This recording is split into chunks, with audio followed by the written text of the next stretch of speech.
Hi, my name's Jake, and for Banned Books Week, I'm going to be doing The Lord of the Rings by J.R.R. Tolkien.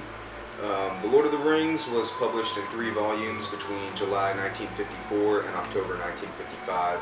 It's probably the most famous fantasy book of all time, one of the best-selling books of all time, and in one poll was said to be the most read book of the 20th century behind the Holy Bible. To many people's surprise, actually, The Lord of the Rings has been banned for a number of reasons.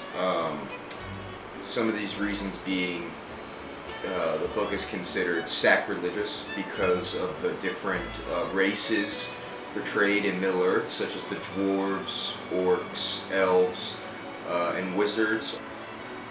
Speaking of wizards, the use of magic in Middle-earth has been seen as promoting witchcraft.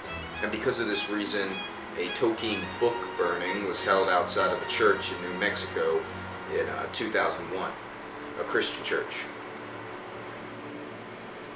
In more recent years, The Lord of the Rings has been banned because of the use of smoking and drinking in the book. Many scenes in the book often portray the main characters smoking tender herbs or drinking fine ales.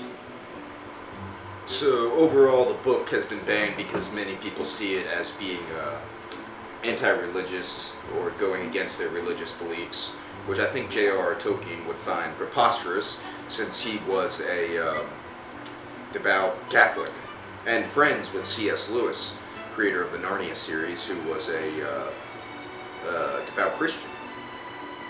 And now, an excerpt from The Fellowship of the Ring, the first book in the series. "You cannot pass," he said. With a bound the Balrog leaped full upon the bridge. Its whip whirled and hissed. "He cannot stand alone," cried Aragorn suddenly, and ran back to the bridge. "Elendil," he shouted, "I am with you, Gandalf." "Gondor," cried Boromir, and leapt after him. At that moment Gandalf lifted his staff, and crying aloud he smote the bridge before him. The staff broke asunder and fell from his hand. A blinding sheet of white flame sprang up. The bridge cracked. Right at the Balrog's feet it broke, and the stone upon which it stood crashed into the gulf, while the rest remained, poised, quivering, like a tongue of a rock thrust out into emptiness.